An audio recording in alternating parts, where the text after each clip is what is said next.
Bwe nyogera maaso n'okubanga mutwegattako amannya gange nze Waswa Emmanuel okusinziira ku Trust Media Uganda ne Waswa Emma YouTube channel. Eraza abantu okutuusibwako bannaffe aba Biva Organic Access Building Lubaga Road Dr. Senjobe Richard omukugu mu kujjanjaba. Yakwasaganya bino enamba ya simu ya Dr. Biva weeri wali akabonero ke wansaawo yennyini ogiraba. Then bannaffe abambaza engoye abaana batongo ono bambalira mu Brand Shoppers Uganda. Omukyalo olubutongo ono oba omukyala w'emyaka gye ne Brand Shoppers emwambaza bwetu bakikola bo bali wali kabalagala genda ebiseera festive season oyambaza omwana otukolera abaana baffe na famire zaffe bateekemu engoye emitwalo 5-10 paka waggulu. Leero ntambuliddeko bitundu by'eggayaza Nakwero gye nsinkanye famire ey'omukyalo omuto n'omutabani ne jjajja.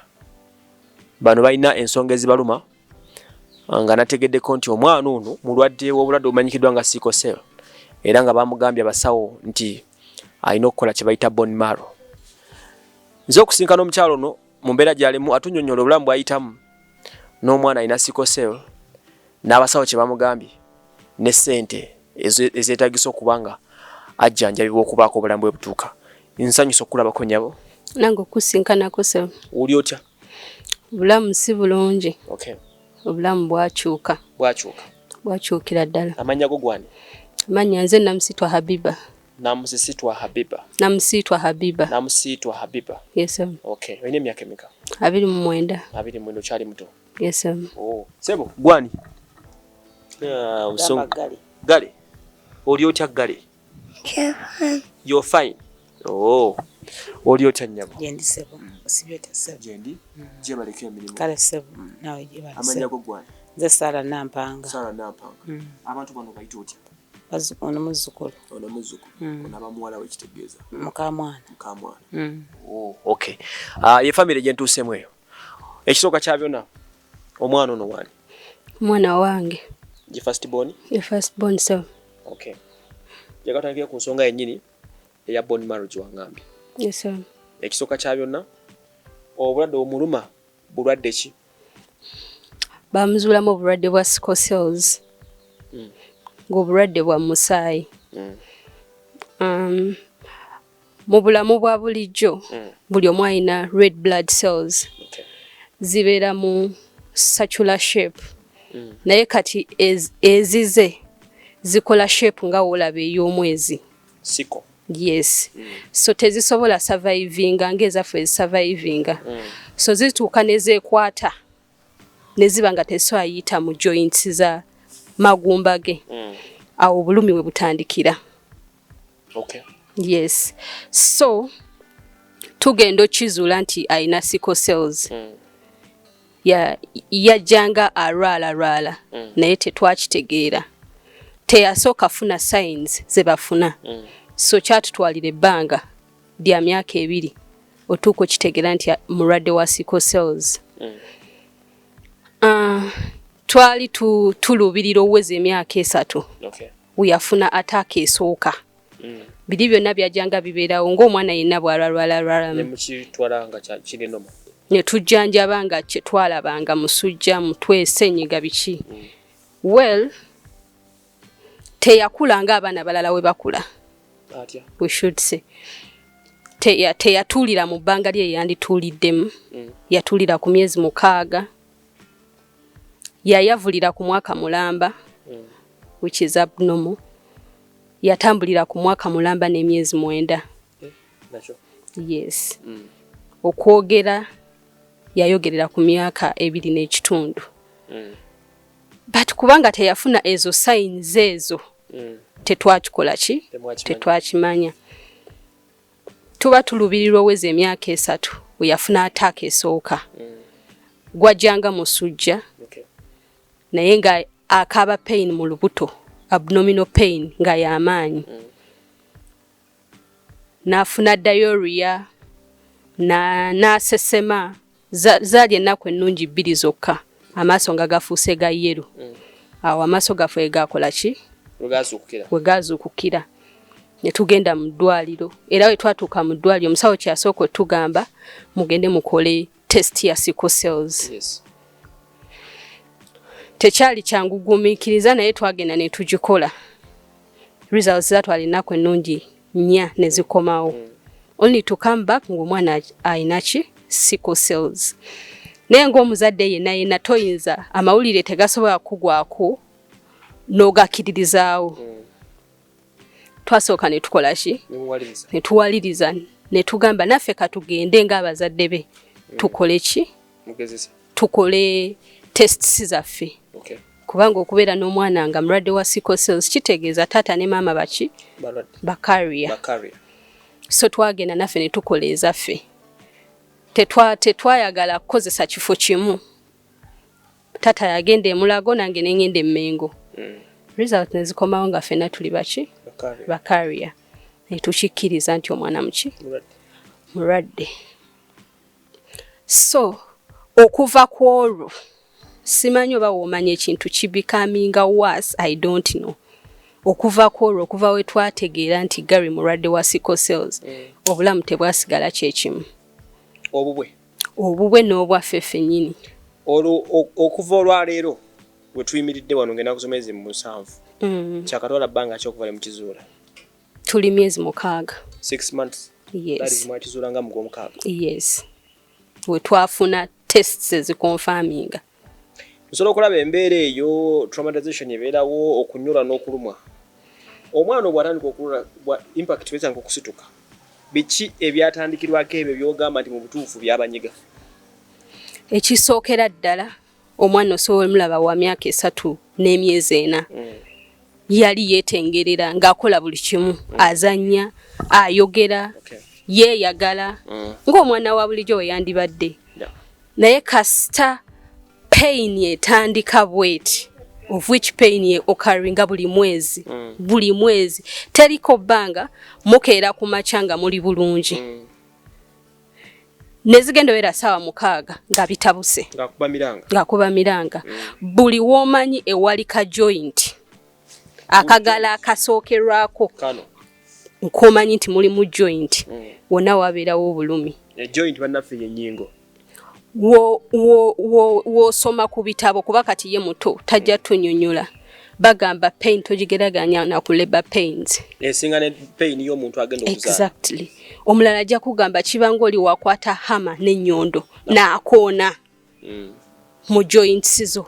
That is the pain gye baba bayitamu. So omulaba kaaba kwenyoola tasobola kutuula tasobola kwebaka tajja kulya okugyako amaziga ameerere. Naye nga we mugenda mu ddwaliro kiki kye bagenda okukola? Tewali okugyako painkillers. Mutandikira ku Panadol buli omu gwamanyi. Ne mugenda nga mulinyisa ne mudda ku Ibuprofen. Ne mugenda ku Diclofenac. Naye nga mubiri kigo tekamu ebyo byonna omulundi gumu okukakkanya obulumi. Omubiri omuto gwe tutegeeza. Exactly. So ng'olumu tebikola ki? Bituuka ne bitasobola kukakkanya. First and foremost, tuli ku program eya mbeera z'abantu n'obulamu bayitamu. These are real life stories, stories of the heart. Ensonga z'omukyalo ono Habiba namusiitwa n'omutabani Gary. Ye Kambugu? Yes, sir. Okay, Gary Kambugu, omulwadde wa Sickle. Bali mtugeza otubulira embeera gye bayitamu. Enamba yesimu nalabye mwina fundraising project. Yes, enamba eriki soko gingambire wano wenyini. Enamba yange eri 0701 08 55 04. Yedem. 0701 08 55 04.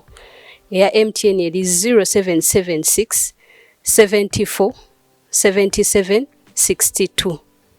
Ezo ze namba za mchala munamusiito Habiba kwe bakolera fundraising project. Sente meka ze munonya zinalabye? $3.3 ze sente za wano obukadde 126. Milioni 10.26 zononya. Ze tunoonya. Omuntu azirabe ezo sente beba motoka ebaguze ya beeyi beba nyumba oba ine eri gali kwoleka.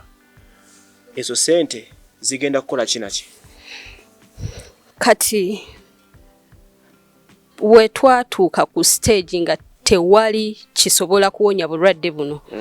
Okujjako okola bone marrow transplant basobola okujjamu obusomi bwa Gary obuzaala sickle cells asobola ofuna obusomi obupya obusobola okuzaala cells eziri normal nga taata we ye donor we ekyo tukyebaliza Katonda nti tuyina donor ezo normal cells yagenda omuwa bone marrow empya we should say so ne tutandika okwogeragezanya n'abasawo omusawo ali mu Maxwell Hospital India nga zezo sente ze bakolera kiba kijja tutwalira emyezi 6 nga tuli Buyindi nga temuli Kampala nga tetuli mu Uganda mwenna ffenna basatu kubanga taata ye dona wamala okola ogwo asobola okkomawo ewaka naye ate omwana asigalayo ne caretaker of course mama ye caretaker atandikirwako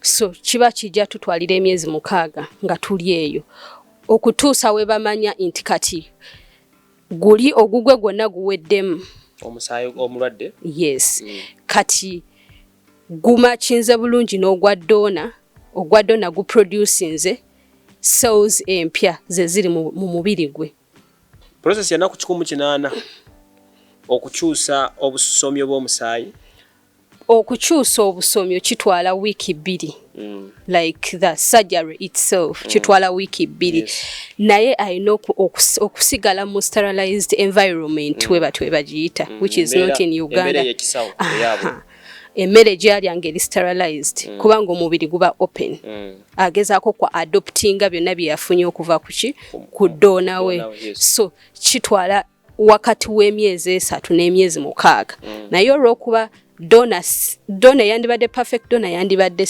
muganda we muto we ataliiwo tata yani ye dona so this is called half match etwala emyezi 6 okumanya nti process ebadde successful okomawo ewaka naye essuubi lyonna lye tulina nti wetufuna ssente zino ne tusobola okugenda ne bakola process successfully nti Gary abakola ki abawonedde ddala tuba tetugenda kuddamu kulaba Gary nga akaaba ng'alina omira empekeza buli lunaku kuba alina okumira folic acid buli kanaku ng'omuntu w'olubuto okusobola okugezaako okiipinga omusaayi gwe nga guli wagguluko kuba nga we nagambye nti ezaabwe zibaamu ezo ziri sickled omusaayi guba gugwamu buli so alina okumira folic acid buli lunaku waliwo capsules ze bamira ogezaako okulaba nti obulumi tebubeere bwa buli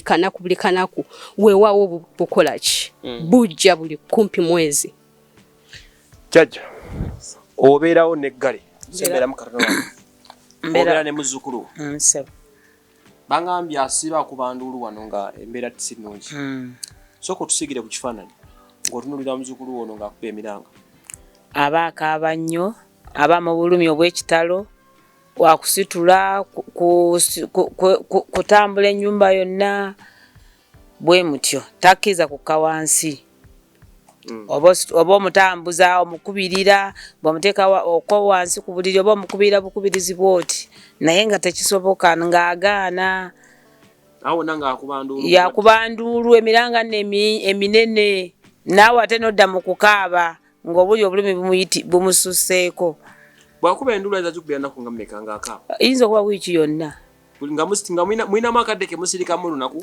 si kyangu kati wiiki beggwako nga obulumi bubula kasa pain ekendeera ebula bubuzi mugenda okulaba nga abadde akaaba ennyo ng'agenda asirika nga yeebaka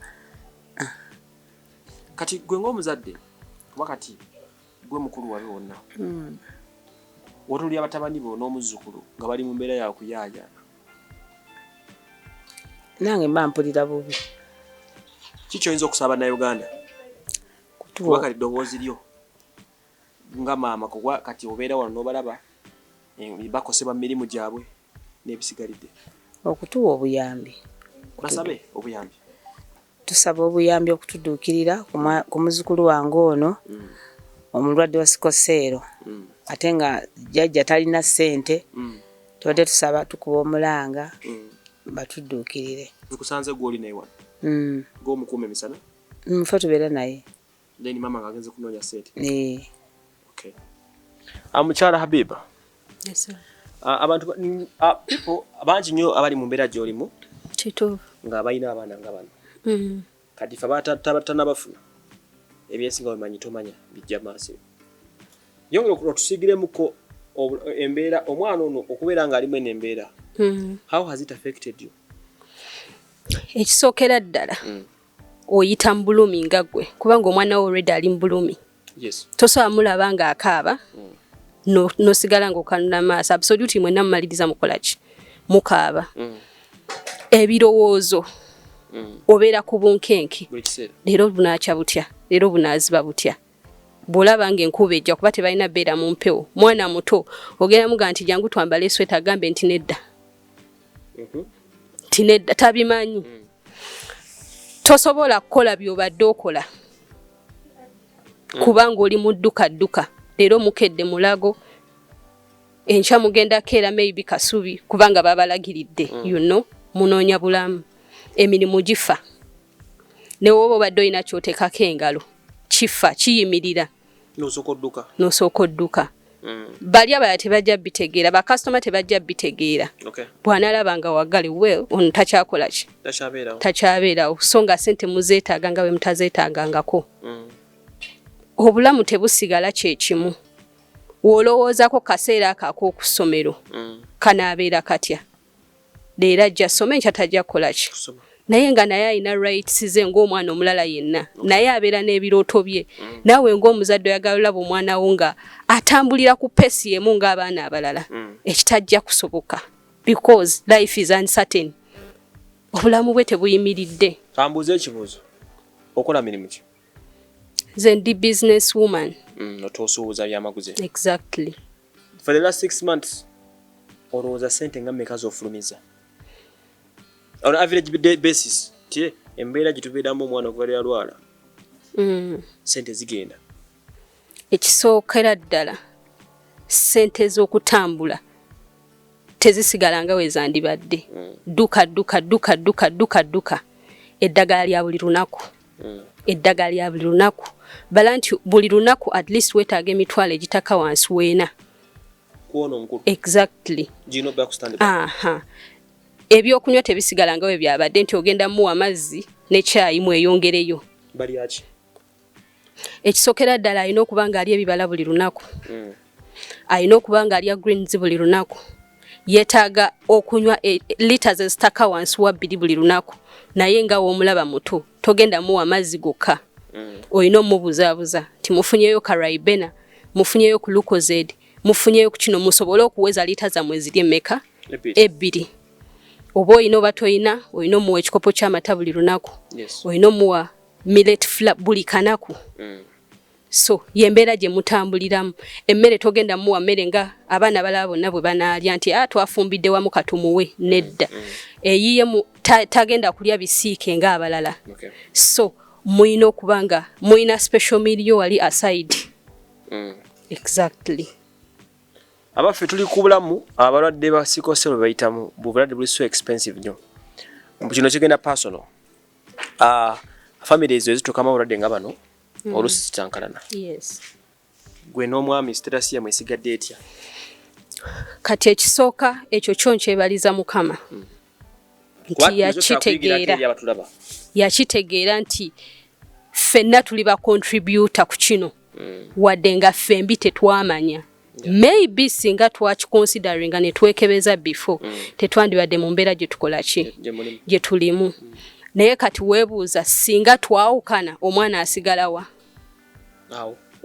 akulu nnyo so right now tetunafunawo mbeera kuba ffenna tuli ku kozi yemu buli omu ayagala omwana ono akole ki awone so awo we tukyali tetumanyi what the future holds tetumanyi kati mbuuza ekirala another concern is omwana gw'ositudde mu lubuto mukoze mutya y'okumusevinga aleme kufeesinga kyekimu n'ono kaakati Katonda baneteekateeka ze kyensobola okugamba twandibadde maybe twamanya twakonfaminga nti omwana alina sickle cells before but twagenda otegeera nga already ono akola ki aze so kusaala ya Mukama kwe tuyimiridde nekwono wokubiri exactly kubanga kya musaayi they say you have 50% of having a sickler, 50% of having omwana ali normal, and 2 out of 4 omwana okubanga carrier nga gwe muzadde we.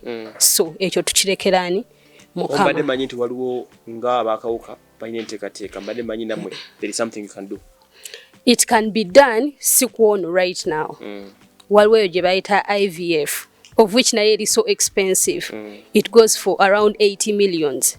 Milioni 8. Okulondamu, they do sperm selection. Etayina Sickle. Ekitagenda, ekitasoboka ku muntu wa bulijjo. Ezo sente nazo nki mpitirivu. So fesala yaffe eri nti Gary Katonda atuwa ekisa, sente zirabike, agende bamutereeze. Onajje nga muki nga mulamu. We can have our 2 kids. Tukoma kwabo kubanga oba togenda ku riskinga. Probably if we knew before tetwandi conceivinze twandisigadde nani. Kwa mugenda okumanya nti Gary mulwadde. Already nga mwali. Wow, it's a very sad story. Je tugeza kubanga tuwuliriza. Enamba y'essimu kwe tuyita direct on her phone. You can do what you can. Kyosobola ne oba ina mutwalo oba ina mitwalo 2. My friends in UK, ababera bamama bange, abe USA, abava Middle East, bana Uganda, associations zirina omuntu yenango ineyo ngoli eyo abazadde abayinamu ku sente n'obusobozi obusinga ku bono. Nga gwe oyinamu ku sente esolo okuyamba mukyala muno ayina Gary okujjanjaba. Tumuyambeko okumunonyeza emitwalo 3 egya $3 3 milioni nga 10 plus. Zosobodde tuba tugasseeko kuzaalinawo oba kuzaateekateeka ofuna. Kati mbuuza associations emutambuliramu ez'aba Sickle. Government terinayo kirowoozo kyegamba nti katubatera okufandingi bannange. Ekyo kyo kiri kitya? Kakati it is challenging because bagamba 20% ku baana abazaalibwa besanga nga basikla. Ku buli baana betuzaala 20%. Exactly. Baba bangi nnyo. Baba bangi. Angate tukimanyi nti theoretically bwasensera nnyo mu African continent. Yes. The whites are kind of free. So tuuke mulago n'otunulira abaana ne weewuunya nga bajjudde naye nga tebaliko ataasa. Tewali ataasa. Of course mugenda mu clinic ne mugenda bamukebereko ne mugenda mumanyi omusaayi guyimiridde kutya, mulina level ki ey'omusaayi kubanga ogwabwe guba wansi. No nga woonobeera mu pain ne bwabeera mu pain ne mugenda naye weesanga nga the best they can do is maybe transfusion. Watuuka ku eyo level nga yeetaaga okukyusa ne bakola transfusion nga guweddemu ne bamwongeramuko. Then they keep on advising you kola kino naye nga tewali kyamaanyi kikola ki kibateekawo. Ebyaffe mubimanyi waneeno nga Munnayuganda. Use this platform kikyoyinza okusaba gavumenti kuba kati you're not alone. Eddoboozi nosanga lisobola okukyusa ku abatulaba. Government neesitukiramu nemanya nti you need help. Ekisookera ddala abazadde bonna bolabeeyo. Ekisookera ddala kyendaba. It would be a call to the churches ezigatta abantu. Nti nga we bagamba nga temunnaba kugatibwa. Mumanyi status ya HIV, empapula bazisaba mu church ezo. N'empapula za sickle cell status bandi zisabye. Singa summit nga carrier sandibadde na Gary. If my husband had another genotype, Gary teyandibadde mulwadde. Osanga kula future ya Gary. Mwandi obufumo mwandi bulese. Exactly. It is traumatizing. Kirumya omutwe. Kikaabya kimalako emirembe. Okaga point yo sagala bagikotinge bubi. Nti singa bali bakolinga in. Ne bangu ya sickle cells bonna okusoka ne basaba. Kwa mwesanga omukisa gwaba kuwatanga daddy carrier ne mommy carrier. Osanga for a good of these kids in the future lijja maaso. Wandigambe let me accept of Uganda. Exactly. So nga we basaba status za HIV basabe ne status za genotype kijja kendezaako then nekirala dwaliro ne bakubiriza ebiseera ebisinga HIV n'abantu babakubirize buli omu amanye genotype ye kijja tukolera then government nga yo singa nga we tuyina maybe we bakalirira abantu ba cancer kubanga ekitutwala ebuyindi not because tewali asobola kujja mu busomi obwo mu bubiri mu joint ya muntu giteeka mu gwaggalo naye tetuyina sterilized environment we basobola kukumira abantu abo through that healing process. So we need such an organization nti waliwo abalwadde ba sickle cells we bakolera transplant yaabwe because it is the only cure.